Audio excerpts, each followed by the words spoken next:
Jumpspace is a newly released co-op space PvE game packed with all different kinds of missions. Today, I'm going to be providing you guys with a beginner's guide on Jumpspace, from everything to do in the hangar, everything to do on the ship, how to stay alive and complete missions. And if you guys want to see more content on Jumpspace, please make sure to drop a like and subscribe. So let's get right into it. First off, with the map, there are 5 different unlockable sectors, all with their own unique missions. Each mission has 4 different parts of information: the name of the mission, difficulty rating, the time it takes to complete the mission, and the base reward you can earn upon completion. Note that these are base rewards, and you will usually be able to get more by completing the bonus quests and getting other things throughout the mission. Next, the log terminal is pretty straightforward. It is where you can see all your completed tasks and the tasks that you need to complete. Baird is the person you talk to if you want to change and customize your ships, and make sure to talk to her periodically as you may need to do a quest for her and receive the rewards for completing a quest that she had tasked to you. There are 2 ships in the game currently: the C3 Catamaran, which is a 70 speed, 60 maneuverability ship that everyone has from the start. This ship is the jack of all trades ship that is best geared for 3 to 4 players because it is quite large. And as for the DT4 Dart, it has better maneuverability and speed, and is considerably smaller but has 1 less health bar and 2 less shields, so it's more like a fighter. I would recommend that this ship is for 1 to 2 player crews because there's only 1 special gun and no mounted turrets, so it's lacking for all crew members to find something productive to do on the ship. Both ships are very good, it just depends on your play style and how many people you have. The ship components very well can make or break your ship.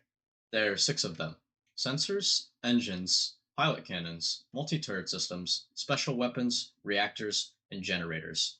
These components are necessary to having a working and functioning ship. The Catamaran is able to house 2 generators, 1 reactor, 2 special weapons, 1 multi turret system, 1 pilot cannon, 1 engine, and 1 sensor. As for the Dart, it is 2 generators, 1 reactor, 1 special weapon, 0 turret systems, 2 pilot cannons, 1 engine, and 1 sensor. The trade off between the 2 ships is with the Cat, you get more firepower from the gunner with the ability to man 3 separate guns, plus the pilot can man his own cannon, versus the Dart, where you have more firepower with the frontal cannons and 1 special weapon on top to watch your back. Right now, we're going to boot up a mission and show all of these essential ship functions. First off, the jump map is used to set your destination point in order to jump to the next sector. Each location has a different mission and different opportunities for loot, so make sure to choose wisely about where you would like to go. For those who are just starting off, I would prioritize getting map fragments because that is what you need in order to unlock the different sectors when you're back at the hangar. Next off, you have your sensor display, which when you enter a new sector, it allows you to see the map of that sector and where the loot priorities are, along with enemy ships and mines. Next is your power grid. This is very important because this is what keeps all of your components charged and active.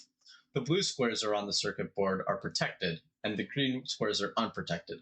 So if your ship takes damage, a component on a green square, when your ship is damaged, will also take damage or be destroyed. But if it is on a blue square, it will take 0 damage. Let's say our assault turret is on 2 green squares and 2 blue squares. That means if a green square is damaged, then the assault turret will also be damaged.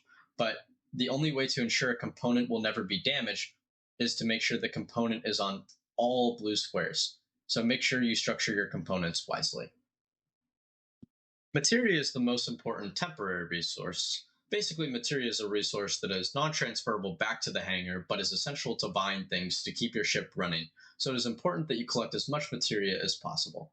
Materia can be used to make things in the assembler, such as ship cores, shields, ammo, foot ammo, guns, and can be used to buy back ship parts if one of them that you had got destroyed. As for collecting materia, you can put items into the processor and you will receive its materia value, or you can fly through materia clouds and it will fill up your materia collectors, which then can be emptied on the outside of the ship. If you are playing solo, Buddy will do this for you.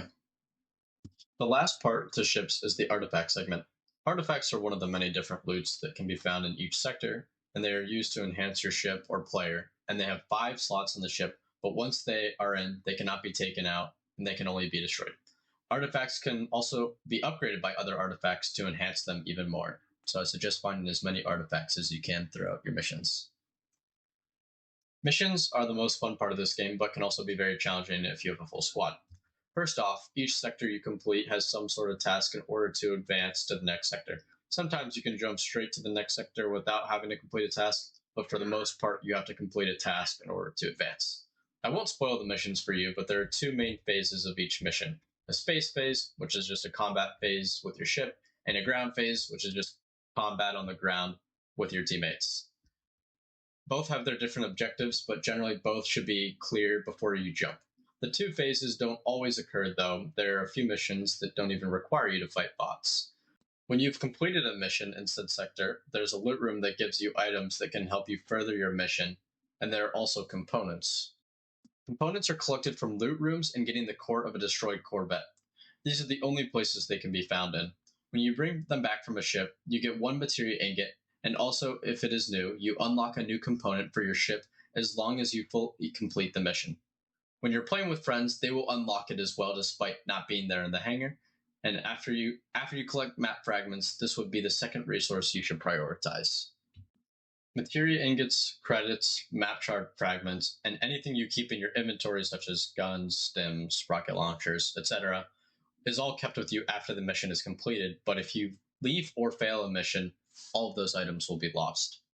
Credits as of recording this video have no use, but in the future will be used to buy artifacts and materia before you set out on your journey, so be sure to hang on to it because you'll be needing it in future updates. Thank you guys for watching. If you have any questions or think I missed anything, be sure to drop a comment in the comment section down below. This game definitely has my Game of the Year vote. I look forward to making more content for all of you guys.